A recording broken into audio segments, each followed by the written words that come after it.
ಸಾರಿ. ನಾವು ಈಗ ಕೊಡ್ತಾ ಇರುವ ಯಾವುದಾದ್ರೂ ನಾನೀಗ ಹಕ್ಕುಪತ್ರ ಕೊಟ್ಟರು ಕೂಡ ಎಲ್ಲ ನಾವು ಪರ್ಫೆಕ್ಟ್ ಆಗಿ ಮಾಡಬೇಕು ಅಂತ ಹೇಳಿದ್ರೆ ನಮ್ಮ ಸಿಸ್ಟಮ್ ಅಷ್ಟು ಪರ್ಫೆಕ್ಟ್ ಇಲ್ಲ, ನಮ್ಮ ಸೊಸೈಟಿನೂ not so perfect. Signed by digitally signed by tahsildar ಅಂತ ಇರುತ್ತೆ ಅದರಲ್ಲಿ. ತಂದಾಗ ಎಲ್ಲ ಸುಮಾರು ಜನ ವಿರೋಧ ಮಾಡಿದ್ರು. ಆಯಿತು, ಈಗ ಗೌರ್ಮೆಂಟಲ್ಲಿ ಒಬ್ಬ ವಿಲೇಜ್ ಅಕೌಂಟೆಂಟ್ ಇಂದ ಮಿನಿಸ್ಟ್ರ್ ಮಧ್ಯೆ ಏನೇ ಕರೆಸ್ಪಾಂಡೆನ್ಸ್ ಆದರೂ ಕೂಡ ಇವೆಲ್ಲವೂ ಆನ್ಲೈನಲ್ಲಿ ಇರಬೇಕು. ನಾವು ಈಗ ಕೊಡ್ತಾ ಇರುವ ಯಾವುದಾದ್ರೂ ನಾನೀಗ ಹಕ್ಕುಪತ್ರ ಕೊಟ್ಟರು ಕೂಡ ನಾನು ಪ್ರಿಂಟ್ಔಟ್ ತೆಗೆದುಕೊಡ್ತೀನಿ ಅಷ್ಟೇ. ಬಟ್ ಆ ಪ್ರಿಂಟ್ಔಟ್ ಆ್ಯಕ್ಚುಲಿ ಸುಮ್ಮನೆ ಪ್ರಿಂಟ್ಔಟ್ ಅಷ್ಟೇ ಅದು. ಬಿಕಾಸ್ ನನ್ನ ಹಕ್ಕುಪತ್ರ ಎಲ್ಲ ಡಿಜಿಟಲ್ ಇದೆ.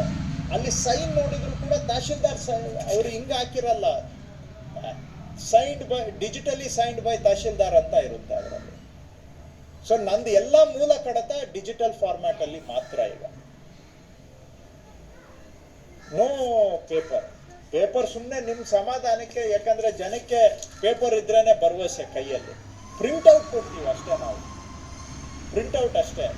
ನಮ್ದು ಎಲ್ಲ ದಾಖಲೆಗಳು ಕೂಡ ಈಗ completely we are switching to digital. So ಆ ರೀತಿಯಾಗಿ ಈವನ್ ರಿಜಿಸ್ಟ್ರೇಷನ್ ಡಿಪಾರ್ಟ್ಮೆಂಟಲ್ಲೂ ಅಷ್ಟೇ. ನಾನು ಆಗಲೇ ಹೇಳಿದೆ ಯಾವ ಥರ ಇಲ್ಲೀಗಲ್ ಲೇಔಟ್ಸ್ ಬರ್ತಾ ಇತ್ತು. ಈಗ ನಾವು ಪಂಚಾಯಿತಿಯಲ್ಲಿ ಖಾತೆ ಇದೆಯಾ, BBMPಯಲ್ಲಿ ಖಾತೆ ಇದೆಯಾ, ನಿಮ್ಮದು ರಿಜಿಸ್ಟ್ರೇಷನ್ ಆಗುತ್ತೆ. ಇಲ್ಲ ಅಂದರೆ ನೀವು ಪೇಪರ್ ಖಾತೆ ತೊಗೊಂಡು ಬಂದು ಕೊಟ್ಟರೆ ಅದ್ರ ಮೇಲೆ ಆಗಲ್ಲ. ಯಾಕಂದರೆ ಪೇಪರ್ ಖಾತೆಗಳು ಹಿಂದೆ ಎಲ್ಲ ಬರೀ ಫೇಕು ಇಲ್ಲೀಗಲ್ ಲೇಔಟ್ಗಳೆಲ್ಲ ಬಂದಿದೆ ಅದೇ ರೂಟಲ್ಲಿ. ಅದಕ್ಕೆ ಈ ಖಾತಾನ ತಗೊಂಡು ಬಂದ್ವಿ. ತಂದಾಗ ಎಲ್ಲ ಸುಮಾರು ಜನ ವಿರೋಧ ಮಾಡಿದ್ರು. ಆಯಿತು, ಈಗ ಗೌರ್ಮೆಂಟಲ್ಲಿ ನೀವೆಲ್ಲ ಪರ್ಫೆಕ್ಟ್ ಆಗಿ ಮಾಡಬೇಕು ಅಂದರೆ ಪರ್ಫೆಕ್ಟ್ ಆಗಿ ಮಾಡುವಂಥ ಸಿಸ್ಟಮ್ ಅಲ್ಲಿ ನಮ್ಮ ದೇಶ ಇಲ್ಲ. I am sorry. ಎಲ್ಲ ನಾವು ಪರ್ಫೆಕ್ಟ್ ಆಗಿ ಮಾಡಬೇಕು ಅಂತ ಹೇಳಿದ್ರೆ ನಮ್ಮ ಸಿಸ್ಟಮ್ ಅಷ್ಟು ಪರ್ಫೆಕ್ಟ್ ಇಲ್ಲ, ನಮ್ಮ ಸೊಸೈಟಿನೂ ನಾಟ್ ಸೋ ಪರ್ಫೆಕ್ಟ್.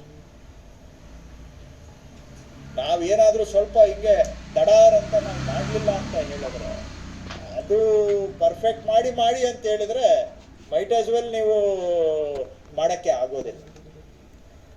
ಈ ಖಾತಾ ತಗೊಂಡು ಬಂದಾಗ ಆಯ್ತು. ಆದರೆ ಇವತ್ತು ಅದು ಬಂದಿರೋದ್ರಿಂದ ಒಂದು ಗೋಲ್ಡ್ ಸ್ಟ್ಯಾಂಡರ್ಡ್ ದೇಶದಲ್ಲಿ ನಾವು ಪರಿಚಯ ಮಾಡಿದ್ದೇವೆ. ಅದರಿಂದ ಎಷ್ಟೋ ಫ್ರಾಡ್ ನಿಲ್ತಾ ಇದೆ, ಲಿಟಿಗೇಷನ್ ನಿಲ್ತಾ ಇದೆ. ಈ ಖಾತಾ ಒಂದು ಮಾಡಿರೋದ್ರಿಂದ ಎಲ್ಲ ಇಷ್ಟು ದಿನ ಏನು ಒಂದು ಗೊಂದಲದಲ್ಲಿ ವ್ಯವಹಾರಗಳು ನಡೀತಾ ಇದ್ವು, ಗ್ರೇ ಏರಿಯಾದಲ್ಲಿ ಏನೇನೋ ಮಾಡ್ತಿದ್ರು,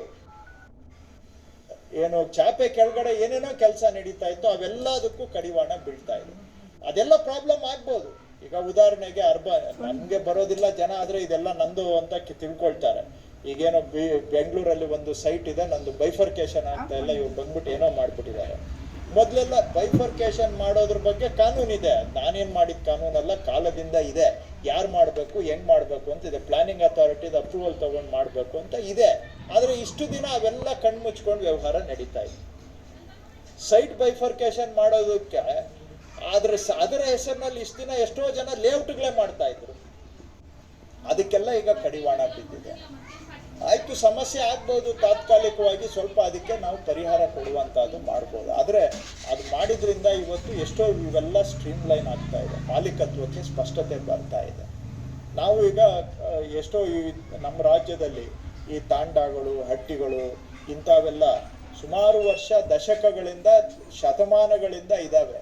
ಅವ್ರಿಗೆ ಈಗ ಹಕ್ಕುಪತ್ರ ಕೊಡುವಂಥ ಕೆಲಸನೂ ಮಾಡ್ತಾ ಇದ್ದೀವಿ ನಾವು. ಅವುಗಳನ್ನ ಕಂದಾಯ ಗ್ರಾಮವನ್ನಾಗಿ, ಇಷ್ಟು ದಿನ ದಾಖಲೆ ರಹಿತ ವಸತಿ ಪ್ರದೇಶಗಳಾಗಿದ್ವು ಅವುಗಳಿಗೆ ಈಗ ದಾಖಲೆ ಮಾಡಿ ಅದನ್ನ ಕಂದಾಯ ಗ್ರಾಮ ಅಂತ ಘೋಷಣೆ ಮಾಡಿ ಅವ್ರಿಗೆ ನಾವು ಹಕ್ಕುಪತ್ರ ಕೊಡ್ತಾ ಇದೀವಿ. ಅದನ್ನು ಕೂಡ ಡಿಜಿಟಲ್ ಆಗಿ ಮಾಡ್ತಾ ಇದ್ದೇವೆ.